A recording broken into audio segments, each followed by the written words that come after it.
Gostaria de chamar meu querido amigo Dr. Valdir Xavier, atualmente presidente da CAAS, é um dos tribunos mais notáveis do estado do Ceará, um grande operador do direito. Dr. Valdir, se aproxima aqui, uma salva de palmas, Dr. Valdir Xavier.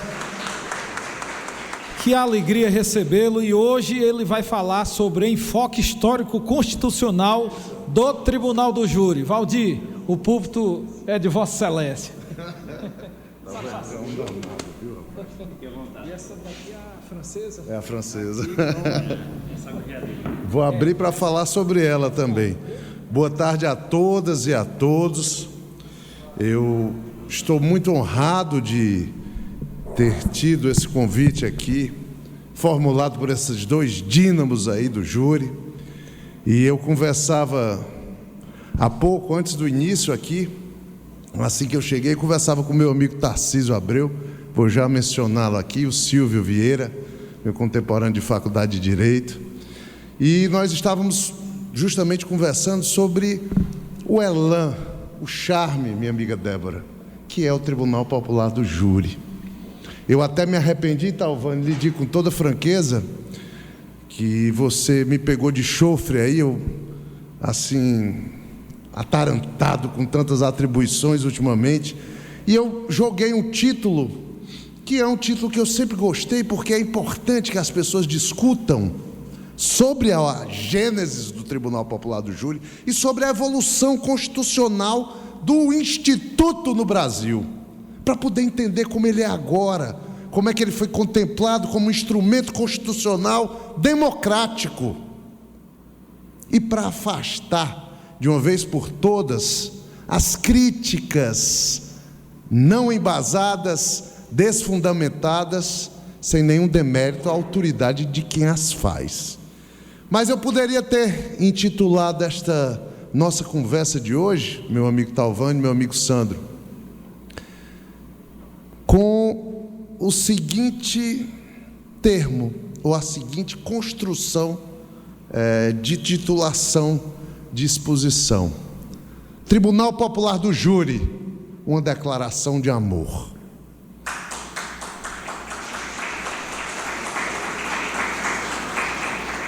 Eu não seria advogado, não seria criminalista, se não fosse o Tribunal do Júri. Lhe digo isso com toda franqueza, Talvani, porque foi lá, juntamente com esta minha geração que aqui está, Silvio Vieira, Tarcísio Abreu, Hernando Shoa Sobrinho, Leandro Vasques, Armando da Costa Júnior, que éramos ratos de júri, presenciando, assistindo os grandes tribunos, assistindo Evaldo Ponte absolver sem abrir o processo, na retórica, na oratória elegante, densa. Por isso que quando o Hernandinho disse hoje de manhã, Talvani, que é preciso recorrer não só à literatura técnica do processo penal, do direito penal, mas recorrer aos clássicos. E eu sou filho de advogado, não criminalista, civilista e administrativista, mas que sempre me disse, professor de processo civil da Faculdade de Direito. E ele dizia, para se fazer, para se desincumbir do seu desiderato e qualquer das missões que o direito lhe fornece, você tem que conhecer processo, mas principalmente você tem que ter uma bagagem humanista, uma bagagem na literatura clássica. Lê Dostoiévski, lê todos os clássicos que remetem ao seu munus, ao seu ofício. Mas eu faço essa abertura para dizer isso, doutor Talvani, aqui é uma declaração de amor ao Tribunal do Júri. Mas eu gostaria de saudar então o doutor Tarcísio Abreu, que foi o rei do júri na Caucaia. Me lembro dele lá na Caucaia, um tribuno aguerrido, extremamente vocacionado, e que depois, pelas convergências que só os desideratos divinos explicam, Vossa Excelência enveredou pela carreira policial federal, foi um brilhante delegado de Polícia Federal. Eu lhe alcancei no júri, lá na tribuna. discutindo, debatendo as teses com sua retórica refinada. Foi superintendente da Polícia Federal no Piauí, no Ceará, e serviu a gloriosa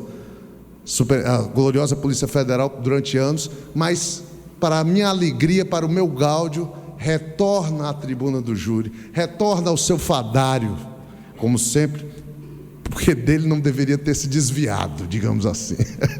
Meu amigo Silvio Vieira, contemporâneo de faculdade, outro tribuno elegantíssimo e bravo, aguerrido, defensor dos seus argumentos, porque às vezes se confunde.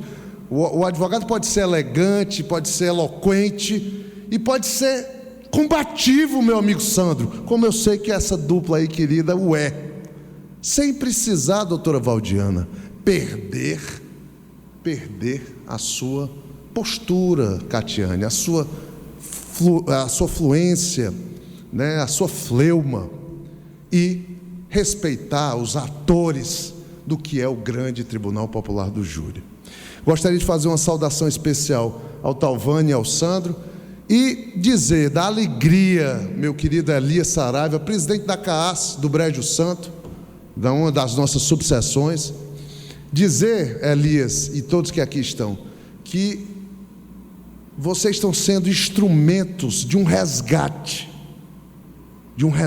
importantíssimo do que é o charme do júri. Quando eu digo que não seria advogado se não fosse o tribunal do júri, é porque eu varei noites e noites junto com o nosso querido Hernandinho, que era meu companheiro.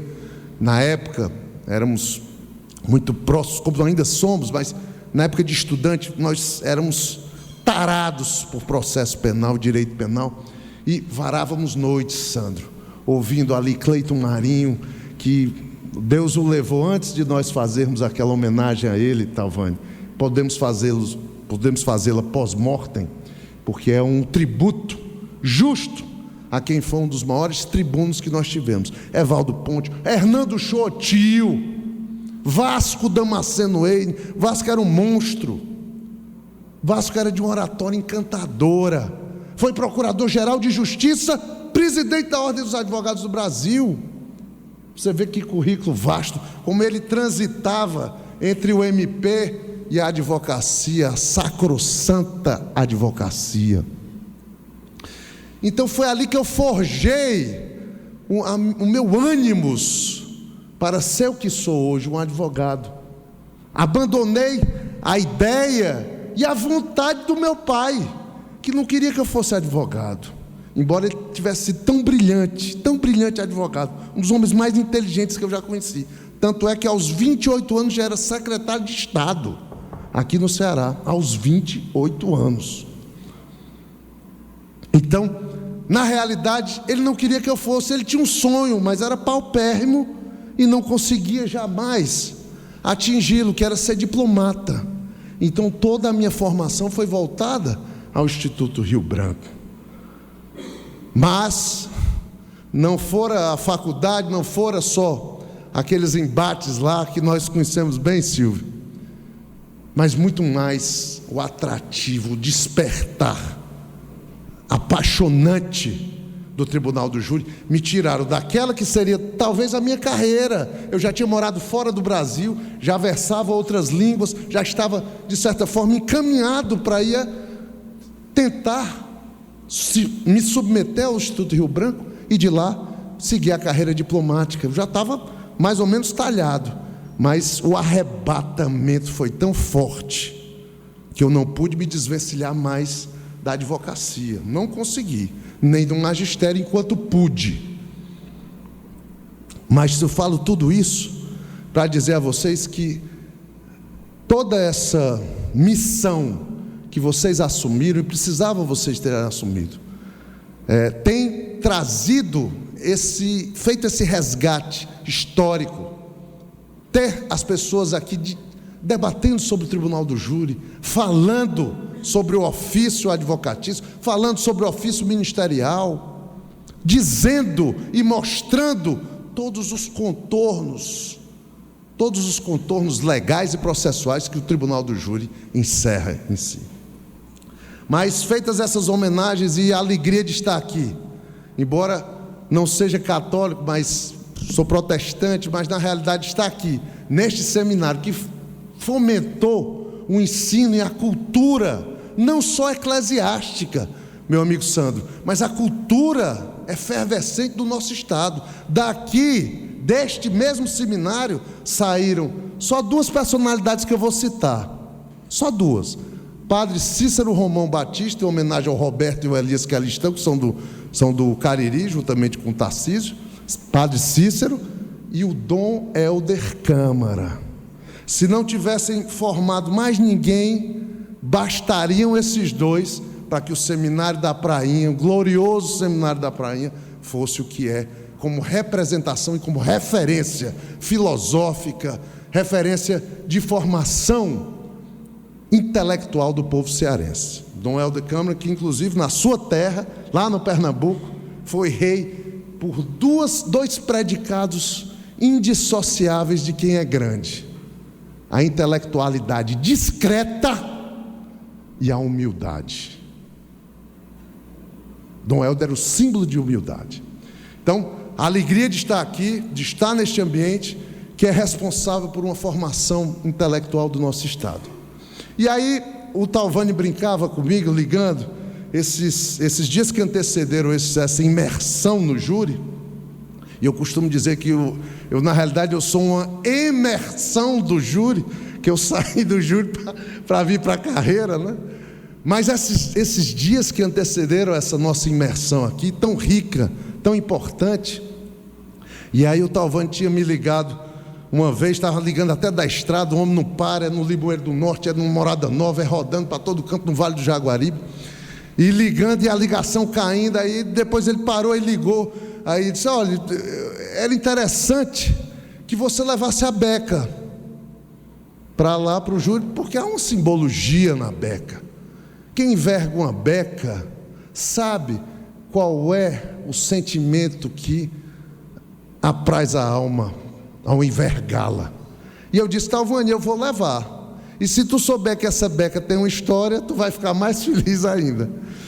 E essa beca aqui eu comprei numa missão de alguns juristas que foram à França, e nessa composição eu fui também, inclusive o nosso estagiário que aqui está, meu filho Isaac, que está ali, Isaac Xavier, o estagiário da delegação.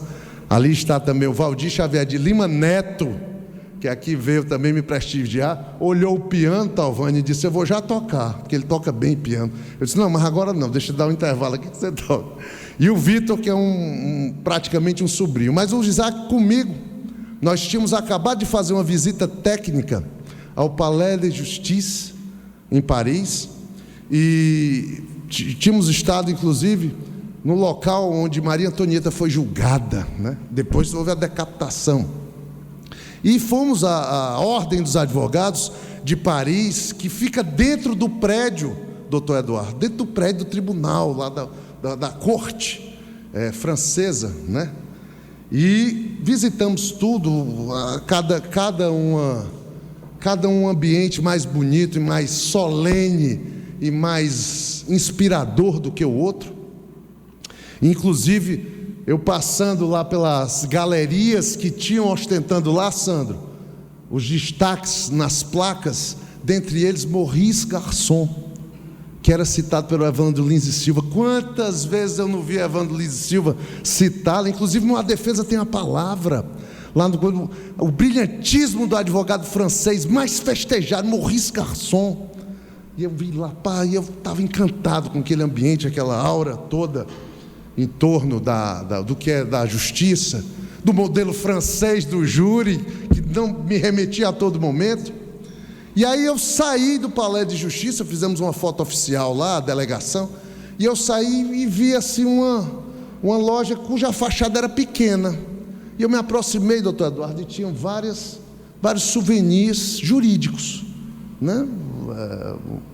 Um advogado com as vestes talares, pequenininha, caneca, cinzeiro, aqueles souvenirs, todos com remissão a questões jurídicas, né? E aí eu entrei. Quando eu entrei, eu tomei um susto. Susto grande, porque ela era pequena na fachada, mas era um imóvel extremamente longo, você via assim, quando eu olhei, tinham vários, aqui se chama vulgarmente de araras, né? Penduradas, Tarcísio, com as becas e vestes acadêmicas penduradas. E eu me dirigi ao senhor lá, Monsieur Bosque, inclusive ele registra todas as, está aqui, MB, né? Monsieur Bosque, ele registra todas as becas com a sua logomarca, né? E eu disse, Monsieur, né? Comecei a conversar com ele, que coisa mais linda, que coisa mais... Aí ele disse, olha, esta minha, e ele já era um senhor de 70 anos, é a 4ª geração de alfaiates de vestes talares e acadêmicas, porque toda a Sorbonne, todo o corpo, né, discente da Sorbonne e docente também, as vestes são produzidas lá, no ateliê na Maison Bosque, né, do ateliê dele. E aí eu comecei a conversar com ele, aí eu disse, olha, eu queria levar uma beca dessa para o Brasil. Aí ele disse, Brasil? Então você é amigo do Delmanto. Aí eu disse, não, eu conheço dos livros, né? Esse aí é um dos poucos juristas penalistas que eu não conheço pessoalmente, o Delmanto. Aí disse, mas ele é meu cliente aqui, meu amigo e tudo mais. Eu disse, tá ótimo. Mas olha, eu sinto lhe dizer que nós não vamos poder lhe vender essa beca, porque aqui as encomendas são em 3 meses de antecedência, não há a menor possibilidade do senhor levar. Aí eu fiquei insistindo. Aí ele, no final, eu também não quis ser indelicado, né? O Isaac presenciou esse diálogo e ele disse, no final ele disse, bom, você tem um telefone francês aí? Eu disse, tenho. Aí eu deixei o número lá. Aí ele disse, olha, eu não vou lhe prometer nada, coisa de europeu, né, americano, não vou lhe prometer nada, não conte com isso, mas se eu conseguir, eu ligo para você, se eu não ligar, porque eu não consegui. Tá certo. Aí depois de uns 5 dias, toco o telefone, eu disse, bom, ligação, Monsieur Bosque, aí atendi, aí ele disse, olha, a beca já está quase pronta. Rapaz, eu tomei um susto, sabe? Eu disse, rapaz, eu não acredito que eu vou levar uma beca francesa, porque a minha primeira beca, e por incrível que pareça, rapaz, essa beca hoje é uma toga, porque um querido irmão meu, que hoje é magistrado, hoje não, já há uns 20 anos, inclusive foi da magistratura trabalhista, depois magistratura estadual, ele pediu para transformar a minha beca na toga dele, porque ele fez o primeiro júri dele ao meu lado, lá em cima da serra, em Tianguá, num caso rumoroso, que eu vou, se houver um tempinho aqui, eu conto para vocês. E ele ficou tão encantado com aquele júri, que ele disse, rapaz, me dê sua beca, você faz uma ou outra. Eu disse, rapaz, está certo, eu lhe dou, mas se for para você usá-la como toga. Ele disse, a finalidade é essa, eu quero que ela vire toga. E ainda hoje, ele é magistrado aqui em Fortaleza e usa a minha antiga beca. Eu disse, a antiga beca era no modelo francês, eu quero um modelo francês clássico, e eu tinha dito a ele, que é justamente esse, das abas maiores, sem as rendas, ela é reta, ela tem esse distintivo das outras, que ela sempre é utilizada com esse adereço, né? Aqui eu geralmente não uso, mas ela é para ser usada assim. E ele é tão cauteloso, tão cuidadoso, aqui está Maison Bosque, né? Que ele inclusive deixa marcada. E ele não entendeu bem meu nome, porque na França, Xavier, que é o nome francês, ele é prenome, ele não é sobrenome. Então ele colocou as iniciais, Monsieur Xavier, como se fosse meu primeiro nome, Valdier. Ele botou um E aqui também, mas está valendo, né? E aqui um bolsinho para você colocar alguma coisa. Enfim, é uma beca que eu vou agora sim envergá-la para poder falar com vocês sobre o Tribunal Popular do Júri. Vai sortear? Vou sorteá-la, mas eu vou dizer no seu ouvido quantos euros ela custou. Bom, eu disse tudo isso para começar a falar do júri.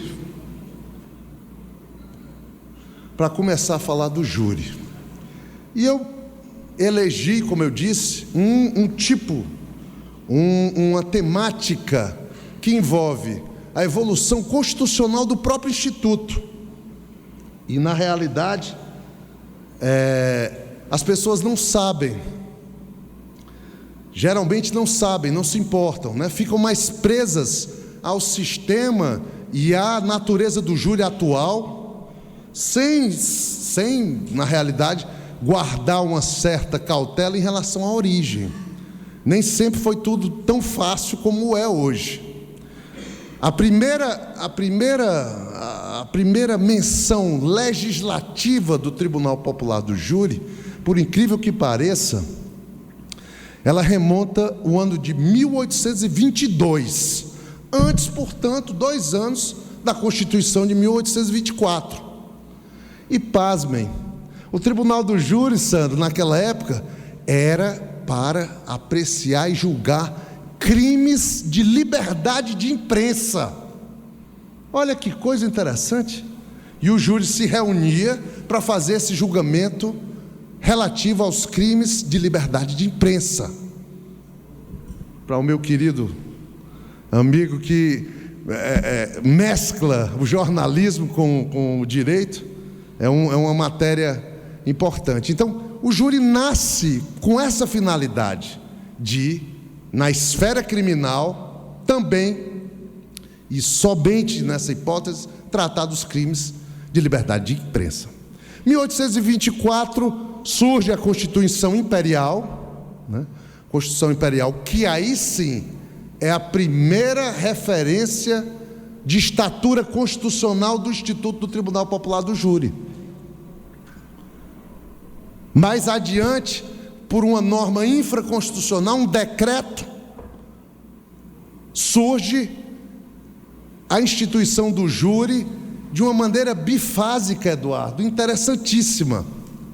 Por quê? O júri nasce com 2 fases bem delimitadas, mas 2 julgamentos pelo júri para que haja um desfecho terminativo sentencial.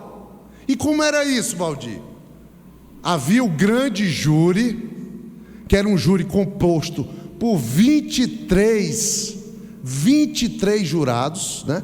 O da Constituição de 1824 era misto, era híbrido, mas dividia entre juízes togados e jurados, juízes leigos. Essa de 1832 tinha um grande júri com 23 jurados que representavam o júri de acusação. Vejam só, aquelas pessoas se reuniam e deliberavam secretamente, diga-se de passagem, se aquele caderno processual reunia standards ou reunia elementos suficientes para um processamento subsequente. Então o grande júri fazia o primeiro julgamento para decidir, ele vai a júri ou não vai. Então o júri decidia se ele ia ao júri de decisão. Aí reduzia o número eles reduziam o número de jurados para 12, porque pela simetria eles ficavam no formato idêntico aos dos júris do common law, como foi citado aqui pelo Dr. Eduardo. Reino Unido, Estados Unidos, Canadá, onde lá o júri é com 12 jurados. Tanto é que quando a pessoa não é muito versada no direito e diz, eu assisto muito júri americano, você tem que ter cuidado, porque há uma diferença grande, né? Embora o instituto seja semelhante, mas lá nos Estados Unidos, por exemplo, um crime de trânsito pode ir a júri, como vai na maioria dos estados. Isso porque, tal qual a época dos primórdios aqui, onde existia o Código de Processo Estadual, né? Lá, o federalismo lá é bem independente, existem as normatizações a cada estado.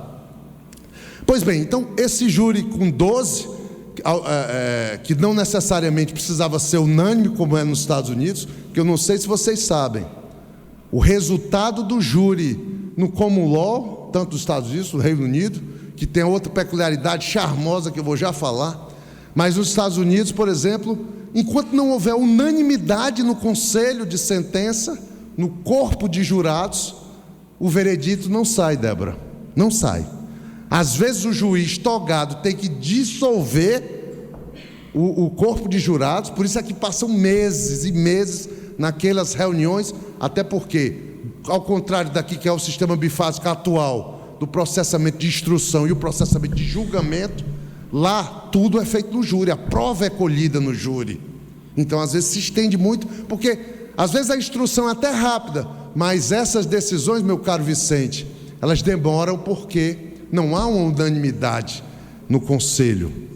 Então, nessa fase brasileira, desse sistema segmentado de apreciação e julgamento, havia esse júri para dizer sobre o processamento, e o júri propriamente dito que decidia, deliberava sobre, aí sim, sobre crimes de uma maneira geral. Até então não havia a limitação que há nos dias atuais dos crimes dolosos contra a vida serem a órbita de competência da apreciação do Tribunal Popular do Júri.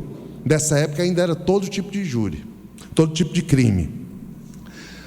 Houve a evolução e nós tivemos na Constituição de 1891, houve a manutenção da figura do Instituto, reduziu-se o número de jurados, mas mantiveram-se essas observações quanto ao espectro de atuação do júri, estendendo a outros crimes.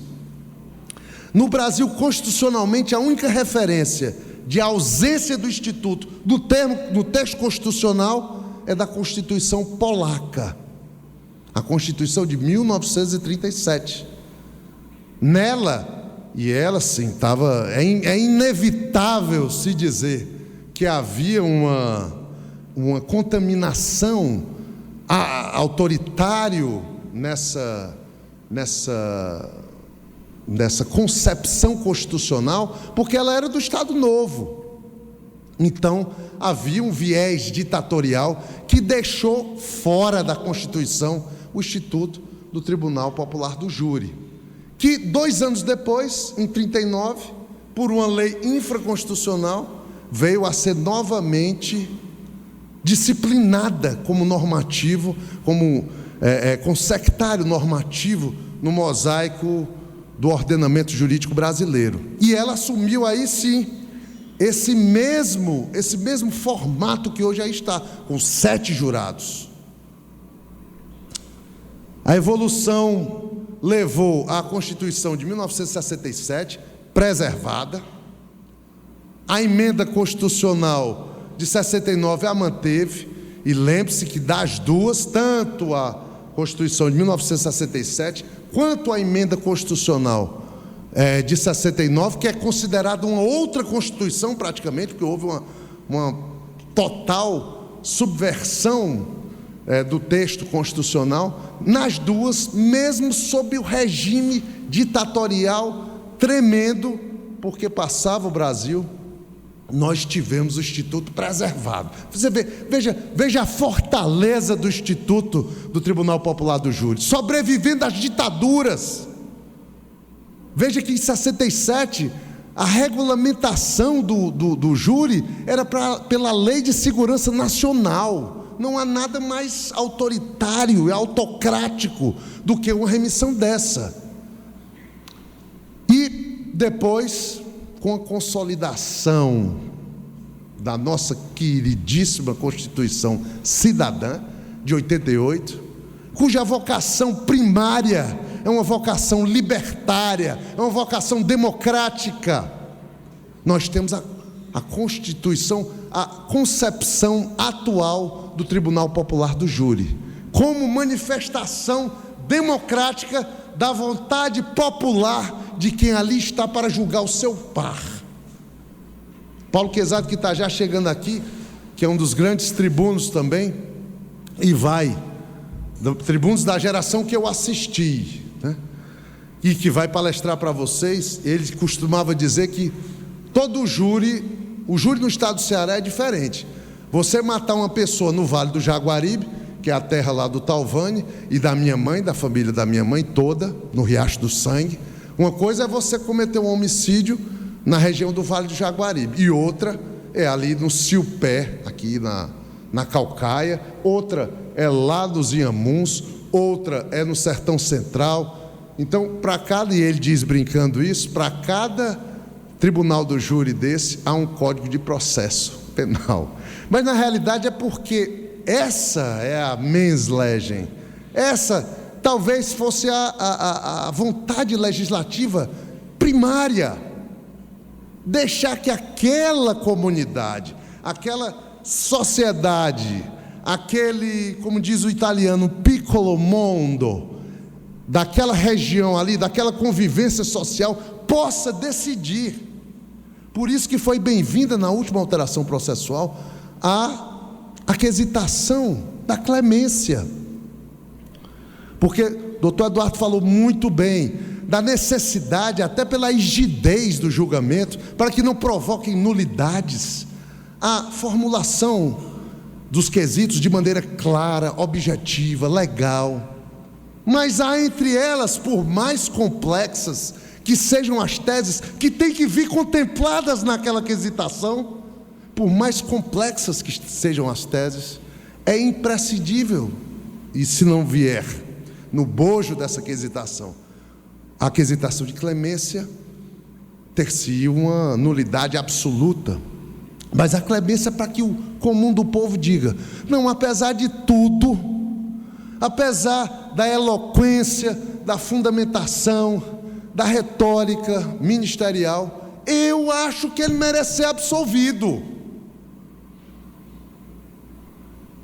Os críticos se insurgem de maneira extremamente feroz contra isso, porque acham um nonsense absoluto, ao ponto de os mais ferinos dizerem que então bastava só essa cláusula de clemência, eu não precisava de quesitação. Não é bem isso, não é bem isso, mas é muito mais uma oportunidade para que o jurado, investido nessa condição de que o seu julgamento, que o seu desfecho contemplará e ostentará uma soberania desse veredito, de dizer: não, eu entendo que ele merece ser absolvido. Essa é a conformação mais democrática. E o direito, a advocacia, o Ministério Público, a magistratura, só podem ter, e aí, quando eu falo em magistratura, eu me lembro aqui do exemplo italiano também, que tem a magistratura de acusação, e a magistratura de defesa, e a magistratura decisória. Todos são magistrados, né? Por isso, por essa essência que o Eduardo falou, porque não se defende o crime ou o criminoso, mas se defende o direito, se defende a lei. Mas mesmo assim, diante desse quadro, diante dessa feição, essa expressão democrática, e nós, atores do processo penal, não podemos sobreviver num ambiente hostil à liberdade, num ambiente antagônico à democracia. Não há advocacia num ambiente antidemocrático. Como é que se faz uma defesa livre, autônoma, independente, forte, sem uma liberdade, sem uma imunidade para dizer o que se deve dizer, para sustentar o que se deve sustentar, à guisa de tese? Por isso é que os regimes autocráticos são sempre um obstáculo terrível para a advocacia. Por isso que na ditadura, os corajosos advogados que defenderam presos políticos, como meu pai fez, impetravam habeas corpus sob outro nome iuris, porque os habeas corpus estavam cassados no período ditatorial. Houve advogado aqui no Ceará que invocou a lei de proteção aos animais,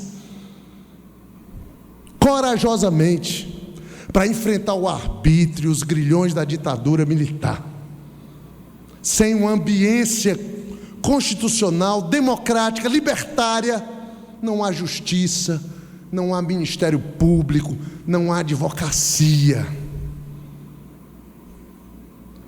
Esses são os pilares democráticos da sociedade.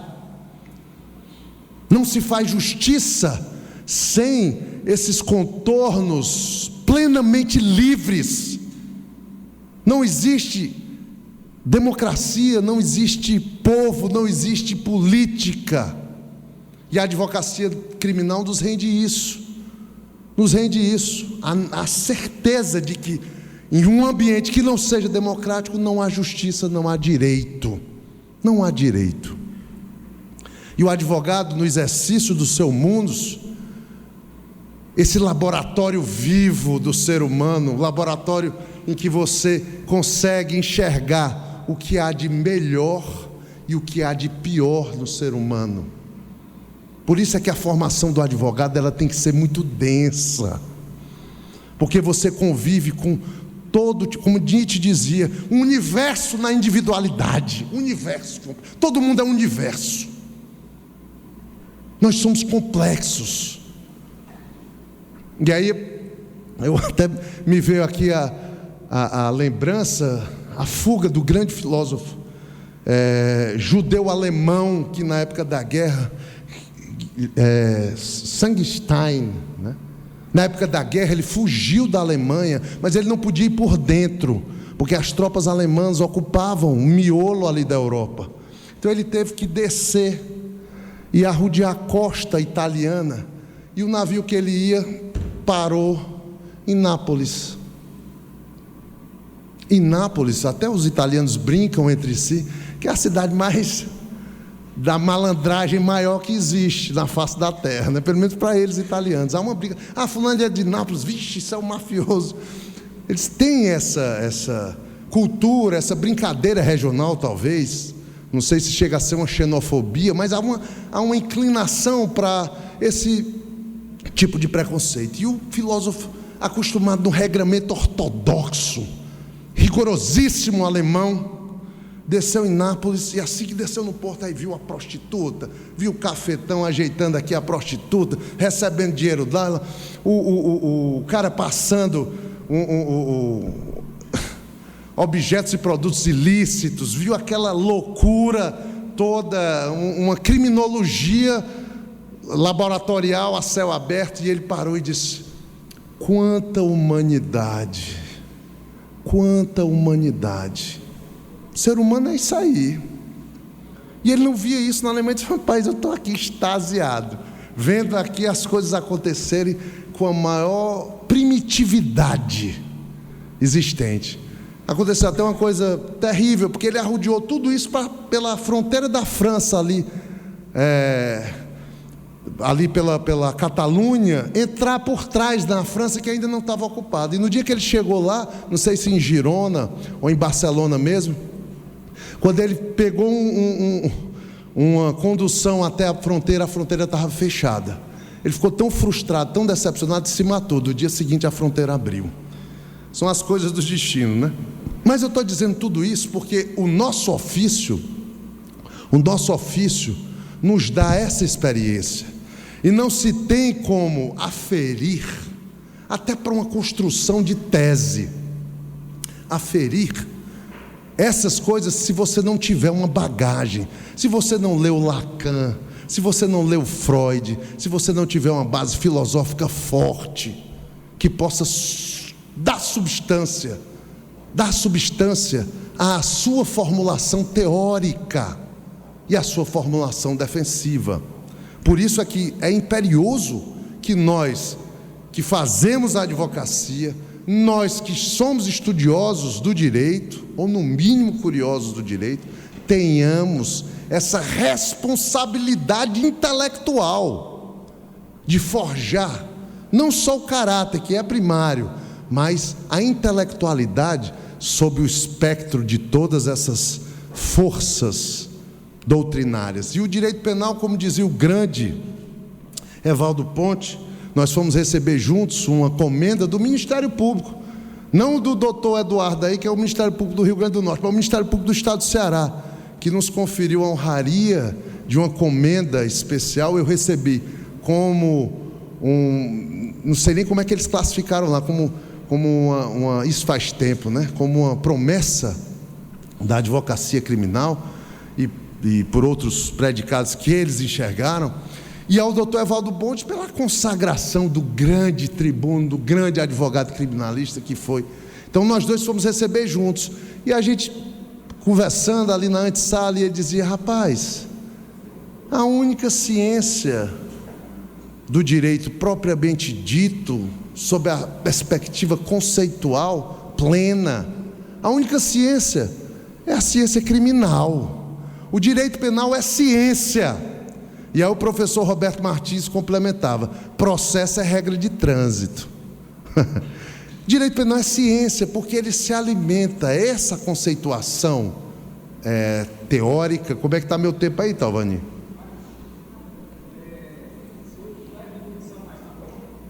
Oi? Tá bom. Então, para concluir aqui, eu diria o seguinte, que e dizia o Evaldo, essa premissa de que o direito penal é ciência, porque ele recorre a outras ciências para confirmar seus postulados. Essa é a conceituação etimológica mais objetiva do termo ciência, da conceituação científica. O direito penal recorre à psicanálise, à psicologia, recorre à criminologia, recorre à medicina, recorre à engenharia. Ele se cerca, Débora, de todas essas ciências para confirmar justamente o seu vértice científico. E é por isso que é apaixonante, e é por isso que ele nunca, jamais pode ser raso. Ele não pode ser raso. As dicas que são dadas aqui pelos grandes tribunos que me antecederam e pelos outros grandes tribunos que vão me suceder, é a da preparação para o ofício, da preparação para se fazer um bom júri, para se ter uma teoria argumentativa, lógico-jurídica.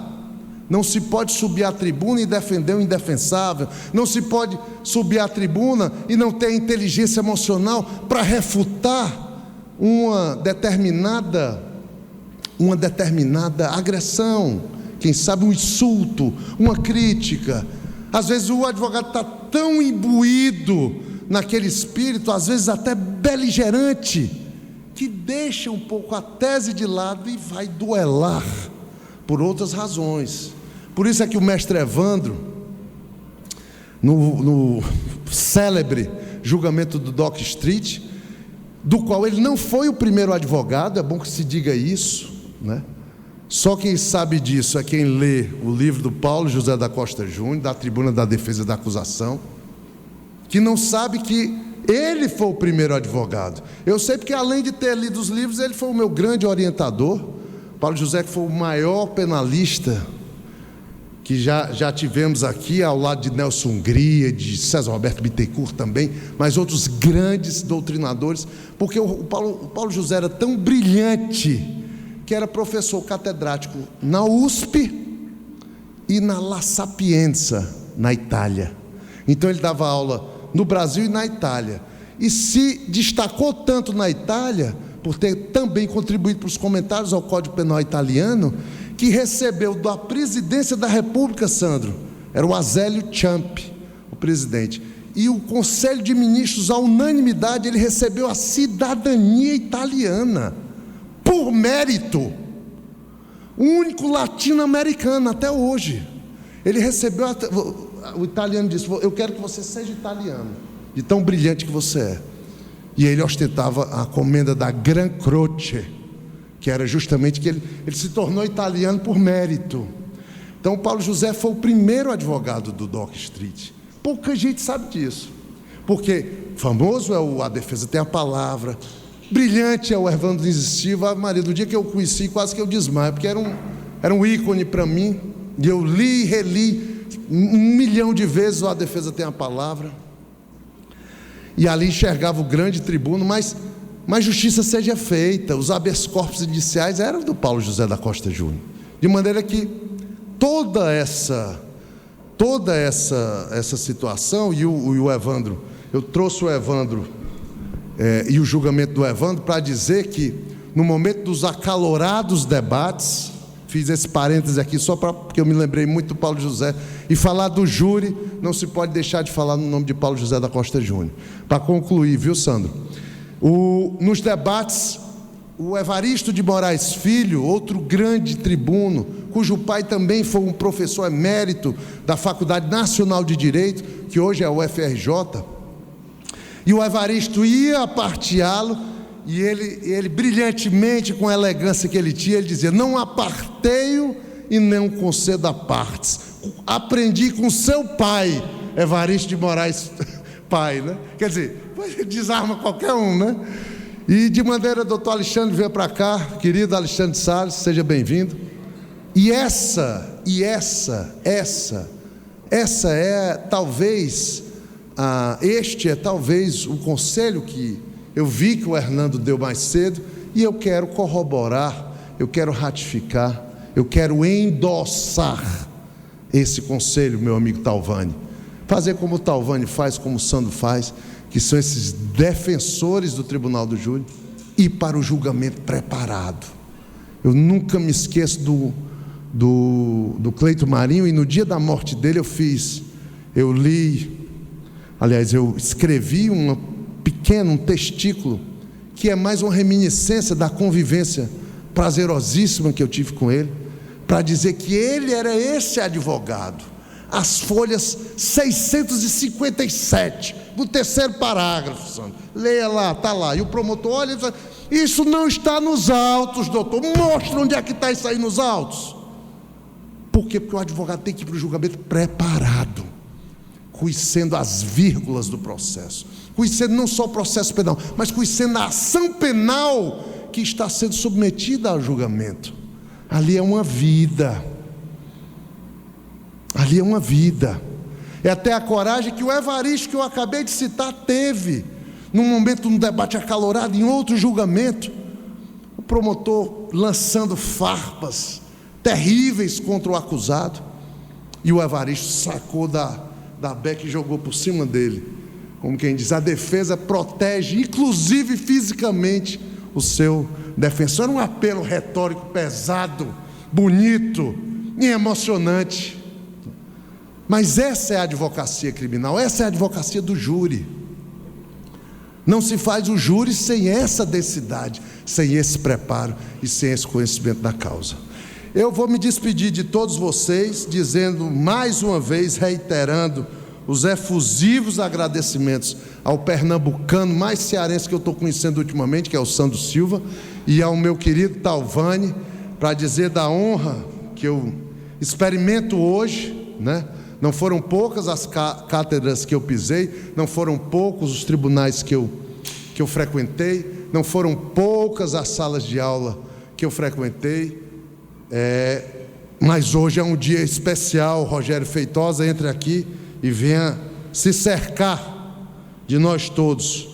E eu gostaria de me despedir com duas frases que me marcam muito. Eu não me vejo advogar sem ser imbuído num espírito inspirador do grande Francesco Carnelucci, Rogério da Mota Feitosa, que dizia: a essência, a dificuldade, a nobreza da advocacia é esta: permanecer sobre o último degrau da escada ao lado do advogado. Isso é tão forte e tão vivo e tão procedente, porque o advogado que não se emocionar com essas palavras, ele tem que procurar fisioterapia para atuar. E a outra é do inesquecível Heráclito Sobral Pinto, um homem que renegou até uma vaga no Supremo Tribunal, para não dizer que o presidente que o convidou, seu cliente anteriormente, estava fazendo um regateio com uma função tão relevante pública. Esse era o Heráclito Sobral Pinto. Então, o Heráclito dizia: a advocacia não é profissão de covardes, mas a maior coragem que o profissional tem que ter é a coragem de, embasado, defender seu argumento com a força e a virilidade que a lei lhe autoriza. Essa é a coragem que o advogado precisa. sempre. Com estas palavras, com essas mensagens, eu me despeço, não sem antes de agradecer a essa dupla querida e a todos vocês pela delicadeza da atenção. Muito obrigado.